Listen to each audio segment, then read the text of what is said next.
I never imagined the peaceful mountain land I inherited from my grandfather would become the center of a shocking scam, one so outrageous that even the local police struggled to believe it. But it all began the morning I found a stranger hiking across my property, waving a laminated pass like he owned the place. "Don't worry," he said casually. "I paid for access." Paid to whom? That one sentence hit me harder than any punch. My mountain wasn't just private. It was fenced, posted, and legally registered. No one should have been up there without my permission, and certainly not paying someone to enter. When I asked him who sold him the hiking pass, he gave me a confused look and pulled out a small brochure. My jaw nearly dropped. Printed on the front was the HOA logo, and on the back, in bold letters, authorized by HOA Environmental Director Karen Whitmore. Karen. The same Karen who had complained about my unapproved cabin color, my non-HOA aligned truck, and even the mountain breeze blowing debris into her backyard. The woman practically lived to police everyone else's life. But this was different. This wasn't nagging or complaining. This was a full-blown illegal business built on my land. I decided not to confront her immediately. I needed proof, so I spent the next 3 days observing the trail from a hidden spot on a ridge. And what I saw made my blood boil. Every hour, groups of tourists came hiking up the mountain.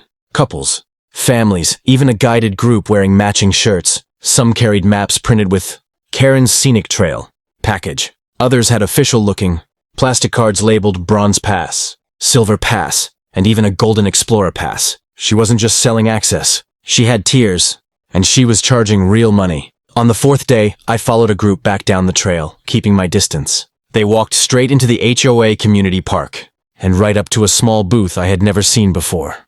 A wooden stand decorated with faux leaves, a price board, and a banner reading, "Mountain Adventure Passes, limited slots daily." And standing proudly behind the counter, Karen herself. She was collecting cash, handing out passes, even giving safety briefings about my mountain as if she were the rightful owner.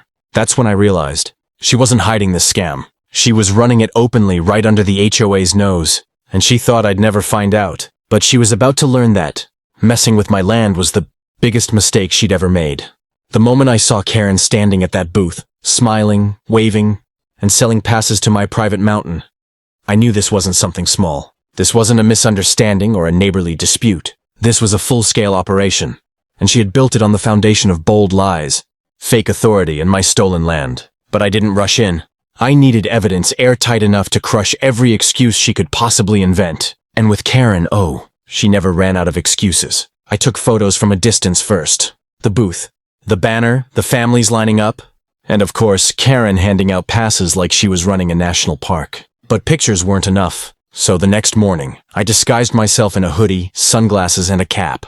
Then I walked straight toward her booth like just another clueless tourist. Her smile widened. "Welcome.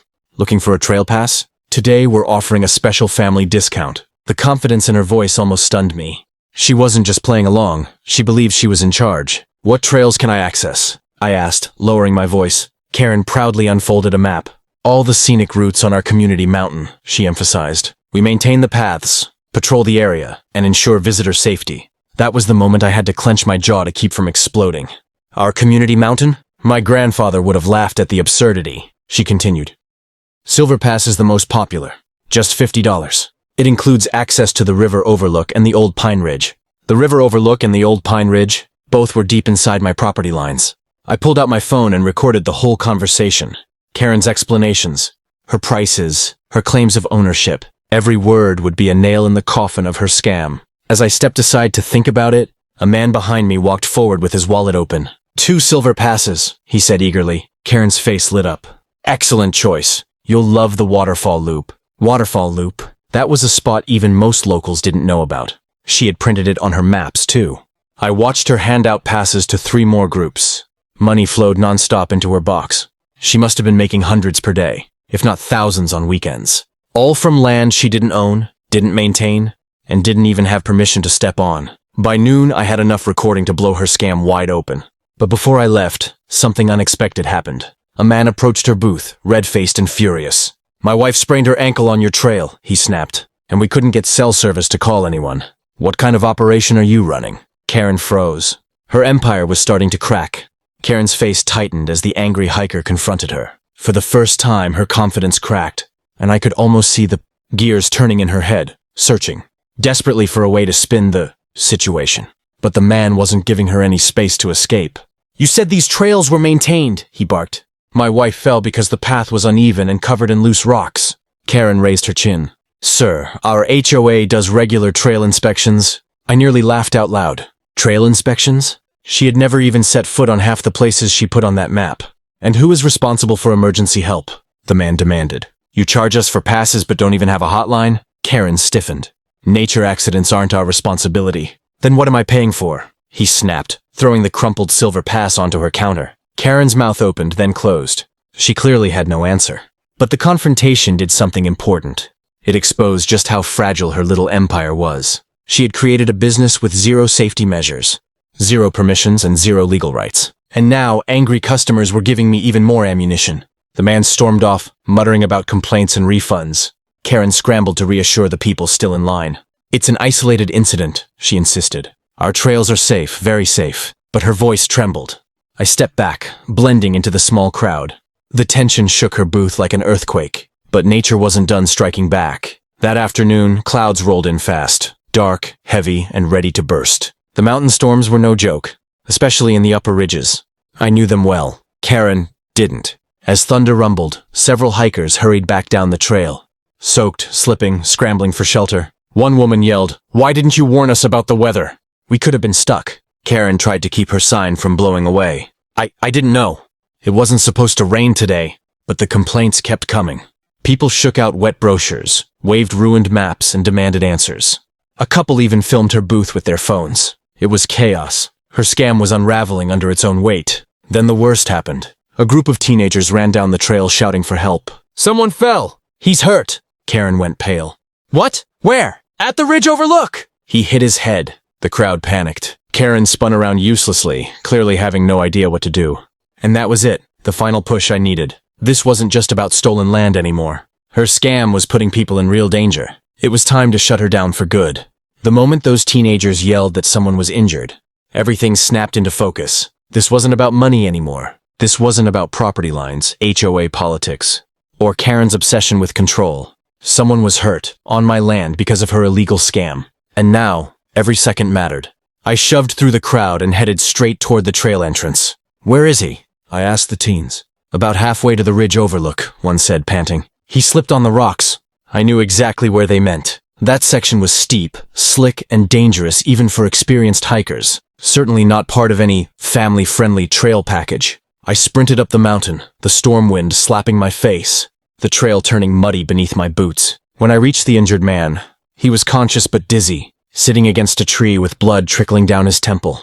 His friend hovered helplessly beside him. "Hang in there," I said. "I know this mountain. I'll get you out." Carefully, I guided him down the safest path, supporting his weight the whole way. By the time we made it back to the base, Karen was pacing frantically near her booth, trying and failing to appear in control. When she saw me helping the injured hiker, her eyes widened in shock. "You! What are you doing here?" Before I answered, the hiker's friend snapped at her. "He's the only one who knew what he was doing. You're out here selling passes without even knowing your own trails." The small crowd gathering around erupted with agreement, complaints, accusations, angry questions. Phones were recording everything. Karen's face drained of color. I set the injured man down on a bench and called emergency services. Once I confirmed help was on the way, I finally turned to Karen. "I know about your scam," I said calmly. "The passes, the maps, the tours, all of it. You've been using my private mountain to make money, and now people are getting hurt because of you." Karen flinched. I thought the land was community adjacent." "It's not," I cut in, "and you know it." I pulled out my phone and played the recordings, her selling passes, claiming ownership, giving false safety information. The crowd watched, stunned. She tried to grab the phone, but stepped back when she saw 3 hikers filming her. "This is illegal," I continued. "Trespassing, unauthorized business operations, liability negligence, you crossed every line." At that moment, the paramedics arrived, and so did the police. Karen tried to talk her way out of it, babbling excuses, blaming the HOA, blaming confusing maps, even blaming the weather. But it didn't matter. The officers asked her to step aside. And just like that, her entire empire collapsed. Later, when the dust finally settled, I stood on my mountain ridge, watching the storm clouds drift away. Peace was returning, and Karen's scam was gone, for good. If you enjoyed seeing Karen finally get exposed, make sure to hit that like button, comment, what you would do if this happened to you. And don't forget to subscribe for more crazy HOA stories every week.